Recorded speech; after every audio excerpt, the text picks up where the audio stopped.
Welcome to Grab Life by the Horns. Powered by Legacy Builders Global, and we are Jennifer Pecan and Jan-Mark Pecan.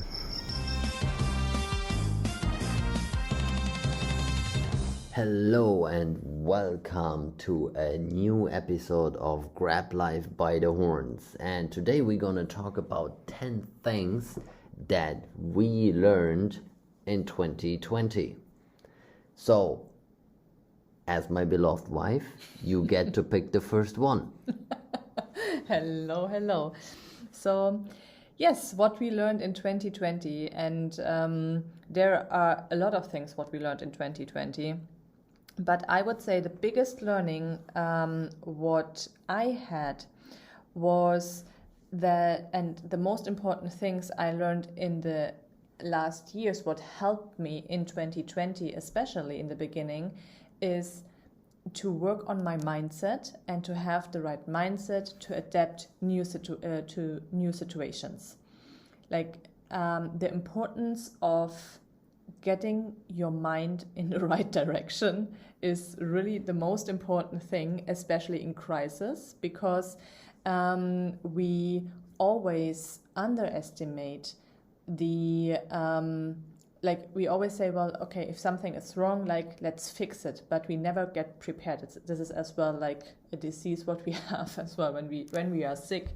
Like we always try to fix it as soon as we have that, but we are not willing to take the responsibility in advance. Don't get this disease. So and with the mindset, I think this is a totally underestimated topic. And a totally underestimated, I would say, task to work on. Doesn't matter if you are an entrepreneur, investor, employed, housewife, mom, whatever. Like the mindset has to be in the right way, because this is the heart of your life. That is true. I mean, if we're looking at mindset, and there's a lot of great points in that, as mindset is responsible largely for your successes and for your failures. So if you want to hear it or not, but it definitely starts and ends with you. No matter if you are self-employed or if you are employed or if you are a stay-at-home parent, then your mindset largely will reflect on your children and on the education. And that's what we are also seeing with our son, is that the type of mindset that we have and that we push towards him in the education is definitely helping him to advance much faster. And mindset is a good point to start with, but I'm always advocating for change. And with that, I think a lot of people fear change because it's like the natural thing to do. As humans, we love our routines. We love to take the same way to work every day. We love to start our day the same way every time. We basically, because we're geared towards that, because our brain sucks the most energy. It's like if you are thinking and if you're working with your brain, that's really exhausting for your body. You need a lot of nutrition and you need a lot of oxygen in order to keep that brain working, and those routines help the brain basically to not work, because it's like it's becoming like an automatic thing. If you take the same way to work every day, your brain doesn't have to think about, do I have to do a right turn or a left turn? It's just this routine helps it, and this is why we like routines. But we should never fear change, because if you look back in history, and what we've learned out of that is that every time when there were like changes, like the internet, like the Industrial Revolution, to just name like two big ones, they always brought a lot of opportunity and a lot of like successes to humankind, and a lot of advancement and possibilities. So I think we have to focus on it and just not fear it, but like try to cope with it. And mindset definitely plays a big role in not having fear for change. That's definitely a great point. What would follow for me is then like that we really saw what we actually can control.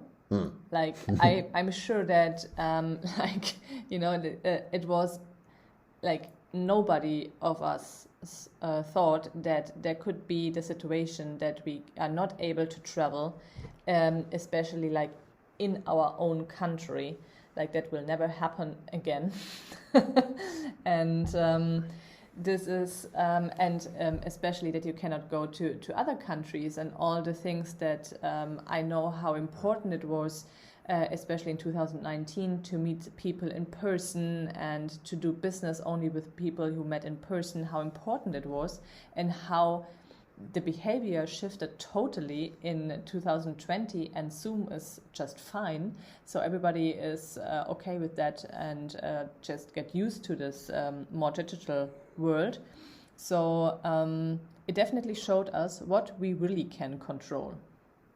Yeah, because at the end we only can control the reaction from us towards something that happens, because there are always gonna be things that are that we perceive, and you will perceive it the same way probably, that happen to you and not because of you. I mean, these are the two categories you can break things down. There are things that happen because of you, because you did something or didn't do something, right? I mean, take a power outage. If you have a power outage and you didn't buy a generator, then that you sit in the dark happens because of you, because you didn't take the precautions in order to have a generator and to have gas for the generator and stuff like that. So that's because of you. And then something like what happened with COVID and all the regulations is something that happens to you because it's outside of what you can control.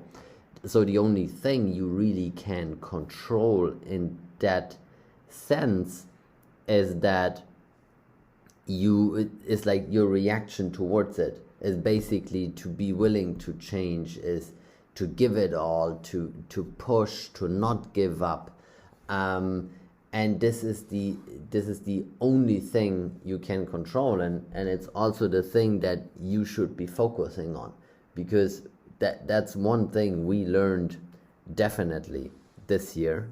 We always had it before as well, but it got way stronger this year, is that you have to focus on what you can control, and you cannot like allow yourself to get any energy towards something like that you cannot control. I think this year it will make really clear like who is focusing on what they can really control and what they cannot control, and you just figure that out by those discussions you had with these people. Like, are they focusing and complaining that they cannot see any people and that the business are going down? But what did they do during their first lockdown? Like, what are they focusing on? Like, were they focusing on just to, just to make this, I would say, improvements or optimizations on their business, on their one business they had that they can open as fast as possible, and just play and try to adapt to the rules of the government that they can open again? Or are they as well like going one step further or two steps further and building another income stream as well? Because it showed us as well that only one income stream is not enough, and that we have to have multiple income streams to stay safe and be independent as possible. So, and I really saw it with discussions and and chats with people, how they are focusing on, and that made it for me really clear how the world is divided basically, and who is like, it shows the personality like of the people. Well, yeah, but it also shows who you want to focus on. Yeah. That's so true. And that's one point is that that came up as well as who can you trust and who can you count on? That's true. Because in crisis, like you are the first person you are helping is yourself, and which is a normal, like it's a normal behavior for every animal, and in that case humans are animals because we do have those basic instincts, and let's say we have a little bit broader vision, because like many animals focus on themselves, right? But there are some animals, they work as a team together exactly, to focus the group, to protect the group. And that's where I wanted to go, is because if you have the animals that focus on themselves first and solely, like for example like sharks, but you also have the animals like lions that live in a pack, and are really like carrying the load and sacrificing for each other and for the kids of the pack, and it's like the pack is basically a family, and this is like for us as humans, this is the smallest common ground we can agree and retreat to. And this is what happens with a lot of people, especially in crisis, is they focus on themselves and their immediate family first. And there is nothing wrong about it. It's the natural thing to do. It's like the first thing you have to do is to make sure you have food, your family has food, you have a place where you can live, and you somehow survive that crisis. And then look at the potential upside afterwards. But there are two types of families. The one is the one you are related to by blood, and the other one is the one that you are related to by mindset, that you have chosen for yourself, which are basically the few loyal people that build your inner circle. And most likely it's maybe 5 people you can count into that circle, and those are the ones you can count on in a crisis, and those are the people that's gonna stick to you anyway.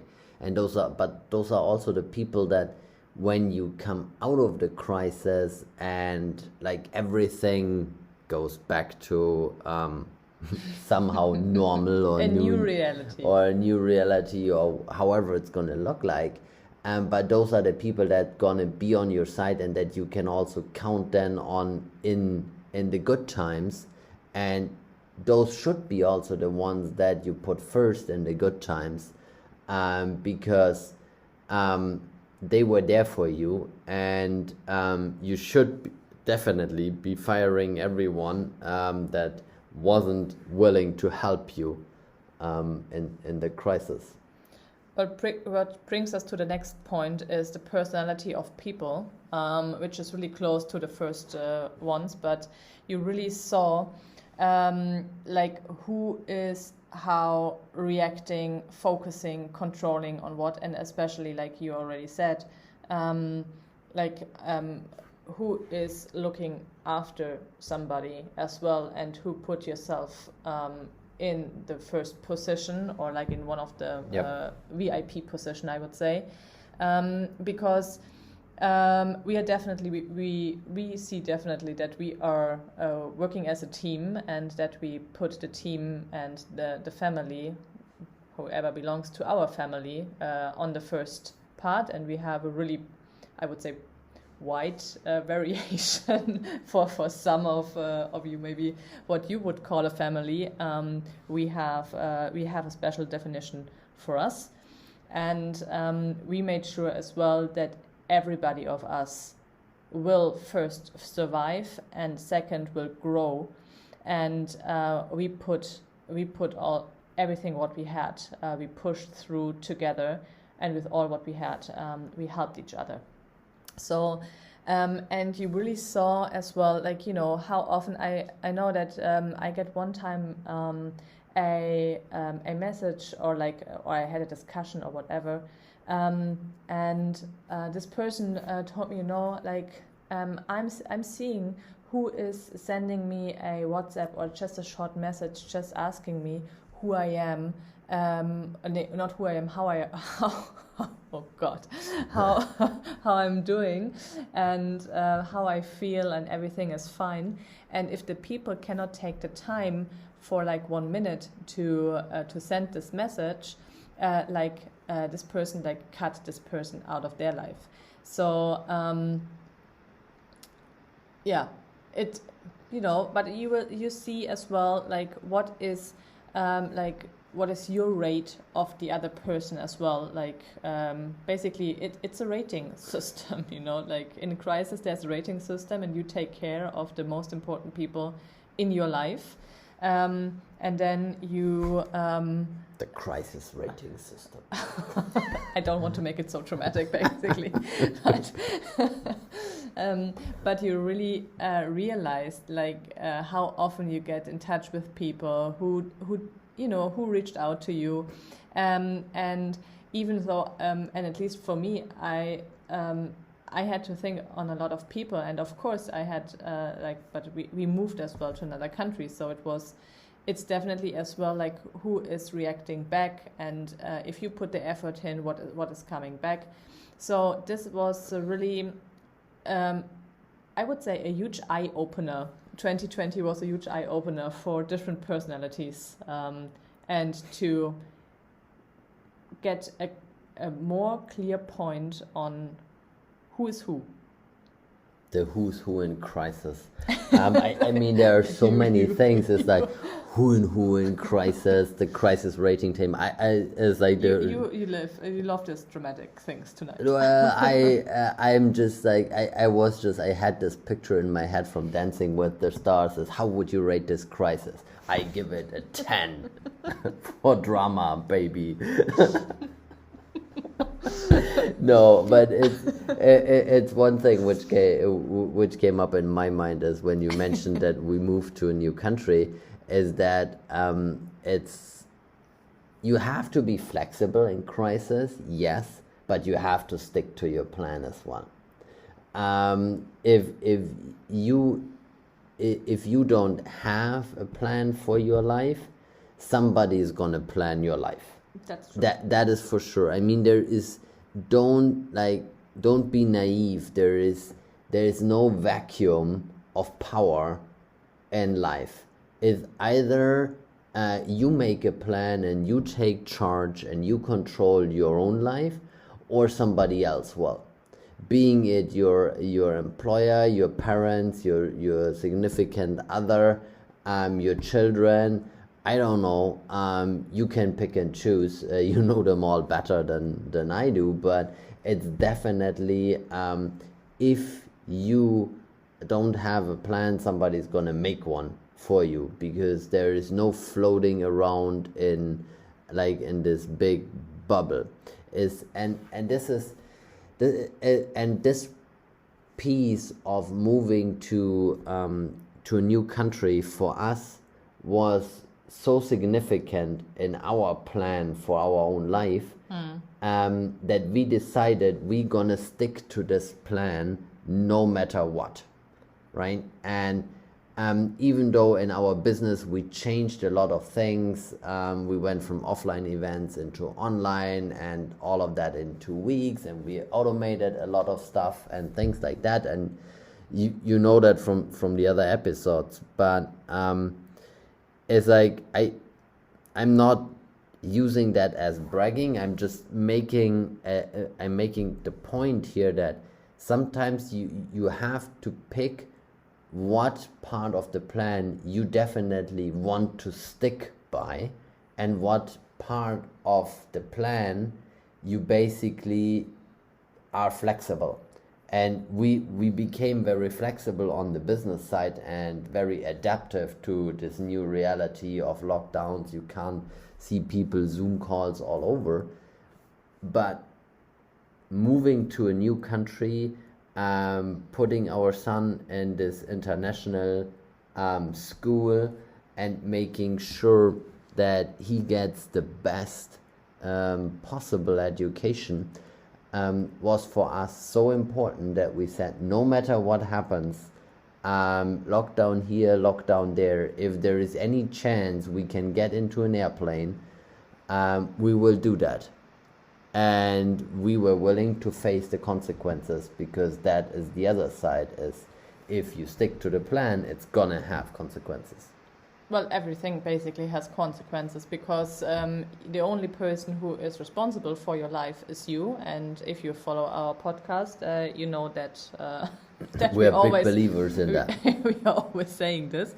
And well, Jan-Mark, I just figured out that you have a new favorite topic, or an added one is like stick to the plan and speed of implementation, and all about this. So this is the next point. What we figured out, what we learned in 2020 is the speed of implementation, and the point which Jan Marcus already was talking about, and I want to highlight this just, is that oftentimes you are asking yourself, like, when is the right time to adapt and be flexible, and when is the right time to stick to your plan? Like, this is I'm asking myself that sometimes too. yeah, of course. Like, this is and this is actually a question you should ask your coach, and if you can find an answer for that, because ask somebody with more experience. Well, I would say, like, with Corona, it was really rare somebody to find with this kind of experience. But, like, we had some crises in the past where they might be a little bit similar for the consequences. But what is really important is, and this is like, and if you see this points, this 10 things what we are pointing out here, they are all putting themselves together. They are different pieces of the puzzle, which makes a whole picture. And the mindset was the key, that we are able to decide that we have to adapt flexible, because we saw, okay, if you are in a lockdown and you cannot, and if, as you know, like, we did offline events, and we cannot do this anymore, and we canceled the events really early, like way earlier than others. And we said, well, we have to switch to the online base, and what we can do, how we can add value on an online base, and how we can process that. And this was really fast done. So this is a training thing.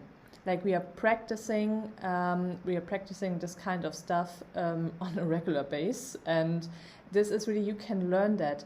And once you understood how it works, and that you feel comfortable with that, then you always, it's not a difficult thing anymore, and it's really easy. And I was in different mastermind groups as well, and talking to different people, and some of them they were just waiting on that the lockdown is over, that they can meet again. Well, like the experts now say, it will take until end of next year, and we saw this, and we had an interview, and we had already this information. It might goes until beginning of 2022, and that was already this estimation on the first step. And the people who have access to this kind of information, they know this, and they're preparing themselves for then.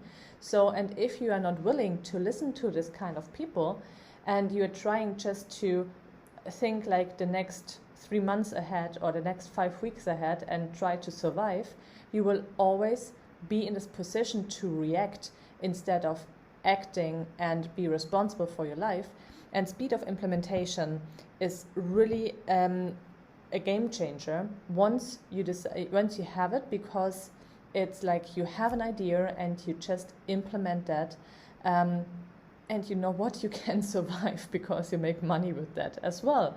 And this was really the importance of this point was one of the 10 things we want to put here on the 10 things list of 2020. And is like it's this entrepreneurial thing. If you see something, then you see a need, you change for the need, you offer a product in order to satisfy that need. And this is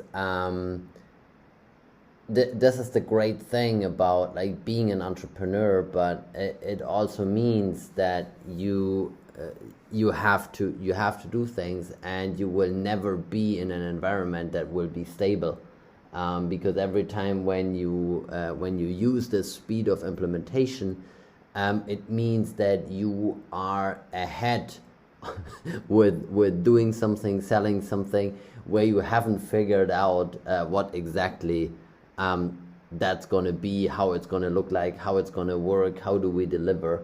But it brings up the other point, because this is the sales side, the innovation side of the business, getting revenue, making sure the business can survive and can strive. But on the other hand, there is the expenses, and that is something that not only in crisis, but especially in crisis, and that's something we can all learn from big corporations. As like I've worked in a big corporation for 11 and a half years, and I've seen that in all of the crises we went through in that time, a big corporation is always the first one to act. They are the first ones that, as like, you see the writing on the wall that there might be a crisis, and the first thing they do is they freeze all hiring. Nobody's getting hired. Exceptions have to be approved by the board, even though if it's a 100,000 person companies, then you have to go up to the CEO, and nobody wants to go up to the CEO and say, I need an assistant. So it's like, that's the way they do it. And then they control, like they do a travel freeze, and then they do this. So they are very hard when it comes to controlling the expenses very early, and then they ease up as they see, okay, the crisis is not as bad as we thought. We are doing better than we think. There is more money coming in. So then they start easing this thing. It's kind of like the lockdowns. You go in hard, and then you try to ease as you see how the development goes. And that's something as an entrepreneur we definitely need to adapt, is not only in crisis times, but also in good times. In good times, a lot of people tend to forget that point, and the expenses just grow. It's almost as like if you double the revenue, you double the expenses, or maybe even more. So you have to control that stuff, especially in the crisis, and then try to take the next step. And because if you don't control your expenses, no matter how fast you will be on the speed of implementation and selling, and it's because all of this is naturally it's harder in the crisis. Yeah. So you have to protect your downside, and then try to do something with it. And it was actually a good point this year that we had both sides, that you were still working in the corporate world, so you saw directly how they you just not did see it, like you feel it, you are working with that, and you act already as an employee as that, and on the other side as an entrepreneur. Like, it helped us as well to see the both sides. But the last point what we are focusing on today on the 10th list is like the next generation, because we personally think that that our children and the consequences for our children, that we cannot see it right now, what it really makes for them, like take it out of the school, of the kindergarten, of the nurseries, of the pre-nurseries and locked them down and separated from other children, not get this education, because not every parent is able to educate the children, not having the patience. And this is like in my case the same, like the patience to educate in different kind of things. But some parents simply also have to work and can't do that from home and stuff like that. That's the other thing as well. But this is still a point that you have to take care as well, that your children get this kind of education. And not everybody is able to do that, even though they want.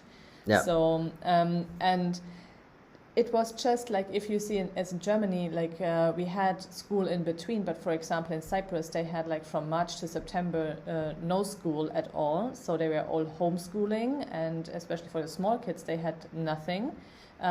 So because there were you cannot like do the nursery. Home kindergarten. They can do the nursery via Zoom. And we were really happy that that would be great. I'm just thinking of how that's gonna be, but it would be not working at all, I guess. But nobody tried it. Maybe you find a way how you can get your children at home via Zoom in the direction you want to have it in the group. That would be great. Anyway, the thing is that I'm really happy that Felix went to the pre-nursery and had basically only like I think in total 8 weeks off this year, where he was home. It was basically like a longer holiday. But even though all these explanations and his answer is already like, why can we, if we ask why can we not do this, and we say, well, and he already says, well, because of Corona.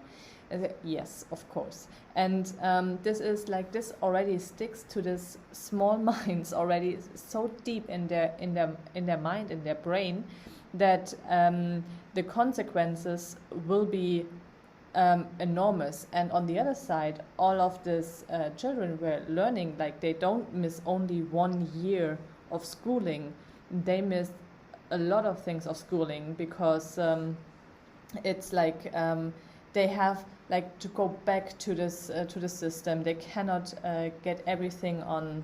No, they have to learn again. Yeah, they are totally out. And I think this is a huge consequence, and a lot of people underestimate as well. And there is definitely a need to bring them back on track. But this generation will there will be a gap. There will be a gap for they will be later. They finish later, or like whatever. Like they have not the same level like the generations before at this age. Well, yeah, but it's coming also back to this discussion about like, is Corona an equalizer or not? And it's and that is the answer. No, it's not. And it the only thing where it's equal, and even there you can debate it, is if you get it, if you're gonna die or not, or how bad it's gonna affect you. That is probably the most equal thing, because you don't know how bad it's gonna affect you. Yeah. You can have some influence, because there are studies that if you're obese and stuff like that, you definitely have a higher risk of dying, and that's something, sorry for everyone, but that's something that you can influence, and you have to influence. But it's like, not even dying from it is basically equal, because it's like, if you have better access to healthcare, obviously your chances of surviving are much higher. That's one thing. The other thing is that economically it's definitely not the same. It's not an equalizer, because if you can work from home, you have far less risk of being exposed, and if you are not a frontline worker and stuff like that, and definitely my kudos and thank you to them. But and it's going to be the same on the children, is there are going to be the division between the kids that succeed in school and so later get to the study and may get the better jobs or be able to like found a company or be better prepared, get a head start in life, if we want to call it like that, versus kids that fall behind, that gap is gonna increase. Yeah. Because it's like, if you are a parent that takes the education of your child serious, you will make sure there is no gap, or that you close the gap as fast as possible. You sit with them while they learn on Zoom. You're trying everything you can, but if you cannot afford like a computer, or your internet is slow or none or whatever, that means your kid automatically falls behind and might lose a year, if you want to call it losing, but might need to retake that school year versus somebody else that has other possibilities that does not. So and you know us, and we're always very very honest and very straight to the point, and it's everyone's responsibility, if you are a parent, to do whatever you can to protect your child. But I don't think that you have to tell that to parents, because normally parents would like give their life without even thinking about it in order to save their kid. But here the thing is a little bit different, because it's nothing you see as an immediate threat. That's true. To your kid, and that is the big difference. Because if there comes a car and you see your kid is gonna get hit by the car, you will like be faster than you think you can ever be, and grab your child and throw it like out of the danger zone, even if that means you gonna get hit by the car. Because that is a danger we as humans can register, and we know what to do. But this thing, in terms of that our kids like fall behind maybe in school, is nothing we see as an immediate danger to our kids. It's nothing our brain is wired to register as a danger, and then kick in this parent mode. We have to do whatever it takes to make sure our kids are getting this head start, and to ensure they are better off after that crisis. Yeah, and I think as well, like a lot of people, as you said, are not realizing that, and on the other side, maybe they might disagree with us as well, because they think, well, you know, this few weeks or this few months, they are not this important. But this is really like a polarizing topic. Yeah. So. But these are our 10 things we learned from 2020, our top 10 basically. We are curious what your top 10 are, so please don't hesitate and comment below what your top 10 are, or like reach out to us. It would be really interesting to know for us. And I think as well that if you read between the lines, and if we check this top 10, there are some new business ideas coming up as well. So okay. Well, every time at the big learnings, there's always a pain. There's always a pain, and there's always a possibility to make money. From every pain, from every need, there's always a possibility to fill this gap and to make something happen to help people with that. So maybe we'll see. Looking forward for your feedback, and with that, we wish you an amazing week. It will be in the second week, you will hear this in the second week of January. So an amazing start again for 2021, and can't wait for our next episode. Have a great day, morning, evening, wherever you are in the world. Bye-bye, guys. Bye. Do you want to get paid? Introducing Legacy Builders Global, where everybody gets paid. We don't create investors. We create legacy builders. Legacy Builders Global. Visit us at www.legacybuildersglobal.com.